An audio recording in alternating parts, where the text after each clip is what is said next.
कर्नाटक विधानसभा चुनाव में शानदार जीत हासिल करने के बाद कांग्रेस आलकमान ने अब मुख्यमंत्री चेहरे पर मंथन शुरू कर दिया है।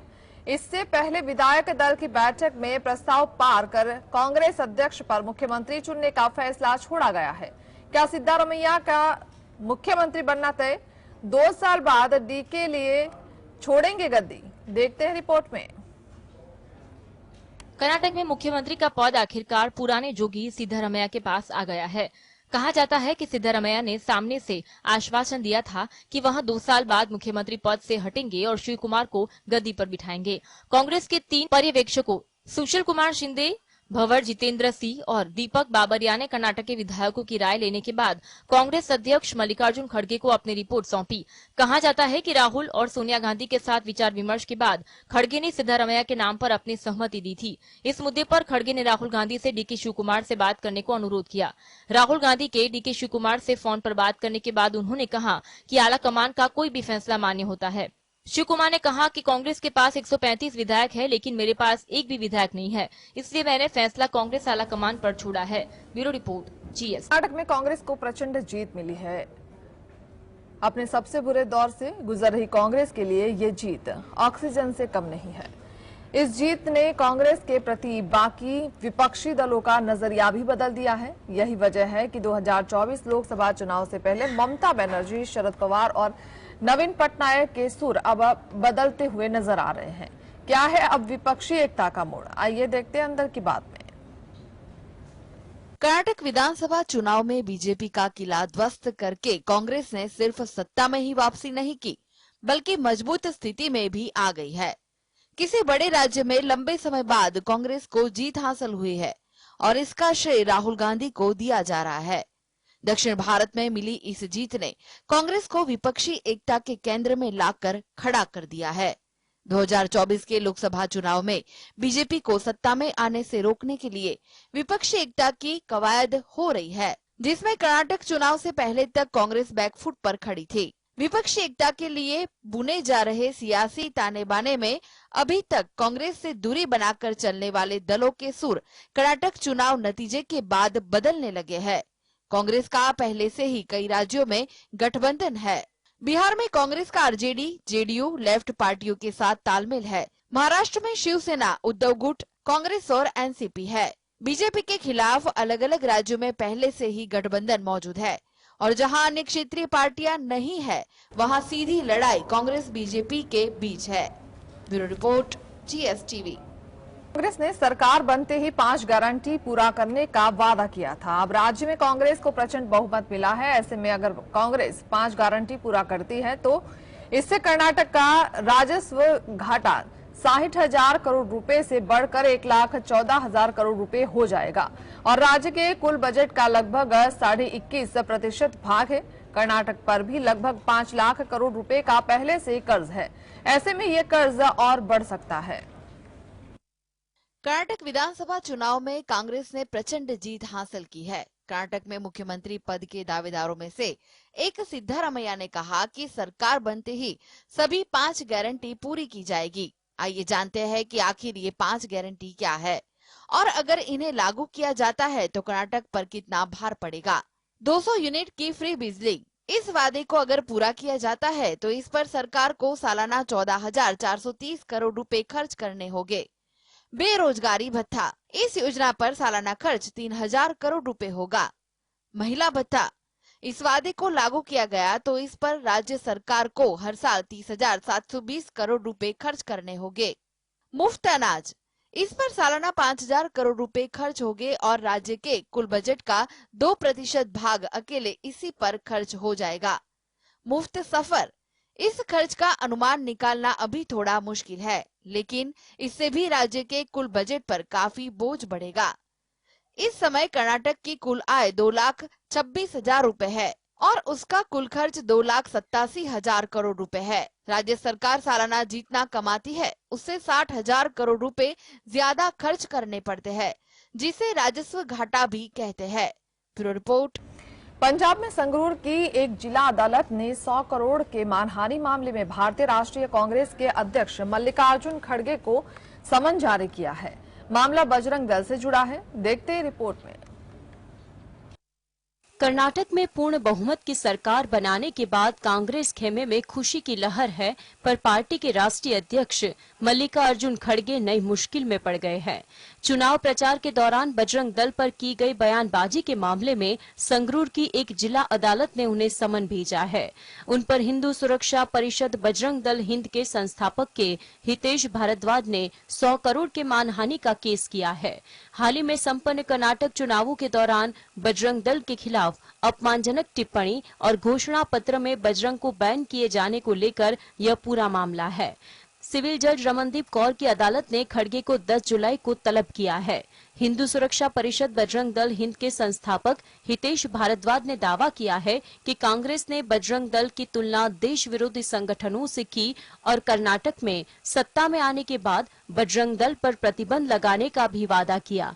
भारद्वाज ने कहा, जब मैंने पाया कि घोषणा पत्र के पेज नंबर 10 पर कांग्रेस ने बजरंग दल की तुलना देशद्रोही संगठनों से की है और चुनाव जीतने पर इसे प्रतिबंधित करने का वादा किया है, तो मैं अदालत चला गया। ब्यूरो रिपोर्ट जी। आने वाले महीनों में 3 अन्य बड़े राज्यों के विधानसभा चुनाव और 2024 के आम चुनाव में कांग्रेस इसी रणनीति को दोहरा सकती है। कांग्रेस को इस जीत से क्या मिला, क्या असर होगा, क्या कांग्रेस 3 राज्यों में दोहराएंगी कर्नाटक पैटर्न? आइए देखते हैं। कांग्रेस कर्नाटक में अपनी शानदार जीत से उत्साहित है और उसने मध्य प्रदेश, छत्तीसगढ़ और राजस्थान में आगामी विधानसभा चुनावों के लिए जोर शोर से तैयारी शुरू कर दी है। कांग्रेस ने तीनों राज्यों के नेताओं से कर्नाटक की तर्ज पर बीजेपी के खिलाफ किसी बड़े मुद्दे पर फैसला करने को कहा है। कर्नाटक में डीके शिवकुमार और सिद्धारमैया ने आश्वासन दिया कि अगर कांग्रेस नहीं जीतती है तो वे नए नेतृत्व के लिए जगह बनाएंगे।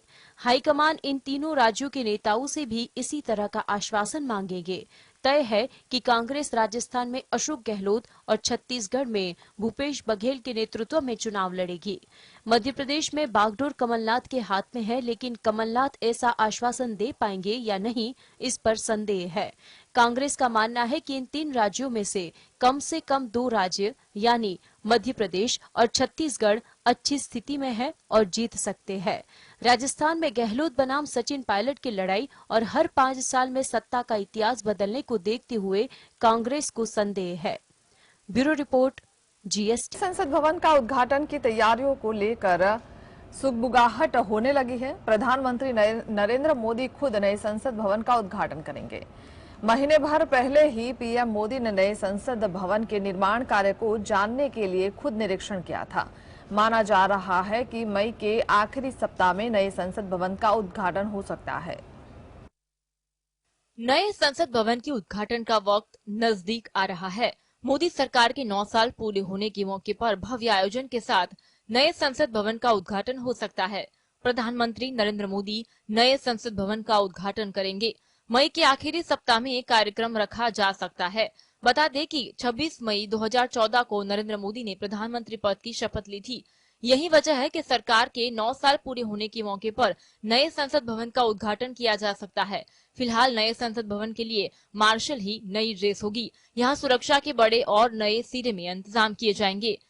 4 मंजिला संसद भवन में 1224 सांसदों के बैठने की व्यवस्था की गई है। बताते चले कि मार्च के आखिरी सप्ताह में प्रधानमंत्री नरेंद्र मोदी ने नए संसद भवन का औचक निरीक्षण किया था। यहाँ काम के बारे में जानकारी ली थी। मोदी ने नए संसद भवन में 1 घंटे से ज्यादा समय बिताया और श्रमिकों से भी बातचीत की। पीएम मोदी ने सितंबर 2021 में भी साइट का दौरा किया था। उन्होंने प्रस्तावित सेंट्रल विस्टा परियोजना के स्थल पर लगभग 1 घंटा बिताया था और नए संसद भवन की निर्माण स्थिति का निरीक्षण किया था। Bureau report GSTV.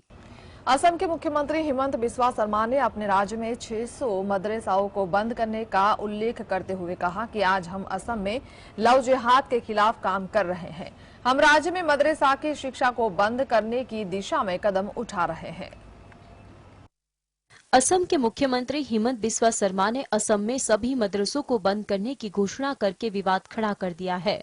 शर्मा ने तेलंगाना में घोषणा की है, हमें मदरसा नहीं चाहिए, हमें स्कूल, कॉलेज और विश्वविद्यालय चाहिए। हम असम में मदरसों को बंद करने की दिशा में काम कर रहे हैं। मुख्यमंत्री बनने के बाद मैंने 600 मदरसे बंद कर दिए हैं और इस साल 300 और मदरसे बंद कर दूंगा। शर्मा ने यह भी दावा किया कि हम असम में लव जिहाद को रोकने के लिए काम कर रहे हैं। शर्मा के बयान को असंवैधानिक बताया जा रहा है। मदरसे देश के संविधान द्वारा अल्पसंख्यकों को दिए गए अधिकार के तहत मुसलमानों द्वारा खोले जाते हैं और कोई भी सरकार उन्हें बंद नहीं कर सकती है।